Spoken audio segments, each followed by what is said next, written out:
बाजार बंद होने के बाद भी कई सारी कंपनियों के नतीजे आए थे। कैसे रहे थे ये नतीजे, जानने के लिए चलते हैं अर्शिशा के पास। अर्शिशा, बताइए वो कौन सी कंपनियां थी और किस तरह के नतीजे रहे हैं ओवरऑल। बिल्कुल, तो सबसे पहले टाटा मोटर्स पैसेंजर व्हीकल से शुरुआत करते हैं। नतीजे कमज़ोर थे। मैनेजमेंट की कमेंट्री जीएलआर को लेकर काफ़ी कमज़ोर आई है। इनफैक्ट उन्होंने अपनी गाइडेंस घटाई है, तो यहाँ पर शायद नेगेटिव एक्शन न्यूज़ और इसके चलते मैनेजमेंट के गाइडेंस के दम पर नज़र आ सकती है। इसके अलावा वीआईपी इंडस्ट्रीज़, इनके भी नतीजे काफ़ी कमज़ोर थे। याद रखिए, एबिटा लॉस कंपनी ने रिपोर्ट किया है 13 क्वार्टर्स में पहली बार। नतीजे अक्रॉस द बोर्ड अनुमान से कमज़ोर। रेवेन्यू में 25% की गिरावट और कंसोलिडेटेड लॉस करीब 140 करोड़ के आसपास आया है। तो काफ़ी कमज़ोर नतीजे वीआईपी इंडस्ट्रीज़ ने पेश किए हैं। इसके अलावा एक्साइड, इनके भी नतीजे काफ़ी कमज़ोर थे। एबिटा 10 क्वार्टर के लोएस्ट लेवल्स पर पैट नज़र आया इस तिमाही में। रेवेन्यू में 2% की गिरावट दिखी और प्रॉफिटेबिलिटी में भी करीब 26% की गिरावट सालाना आधार पर कंपनी ने रिपोर्ट की है। B2 रिटेल, इनके नतीजे काफ़ी अच्छे थे। इनफैक्ट रेवेन्यू में करीब 90% का ग्रोथ दिखा सालाना आधार पर।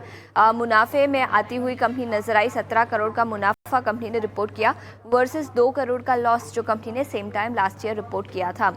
इसके अलावा Utkarsh small finance bank interest income में कमजोर रिवर्सल दिखा, जिसके चलते नेट इंटरेस्ट इनकम करीब 40% तक गिरती हुई नजर आई। इसी के साथ कंपनी ने करीब 350 करोड़ का लॉस रिपोर्ट किया है। तो काफ़ी कमज़ोर नतीजे यहाँ पर उत्कर्ष स्मॉल फाइनेंस बैंक से निकल कर आए। सन टीवी, काफ़ी अच्छे नतीजे। रेवेन्यू में 40% का ग्रोथ, एबिटा मार्जिन एक्सपैंड होकर करीब 60% के आसपास आए। तो काफ़ी अच्छे नतीजे सन टीवी ने पेश किए हैं। इसके अलावा सीमेंस, यहाँ पर मिले जुले नतीजे थे। टॉप लाइन पर अच्छा एग्जीक्यूशन था, लेकिन याद रखिए मार्जिन्स थोड़े से सॉफ्ट आए इस तिमाही में।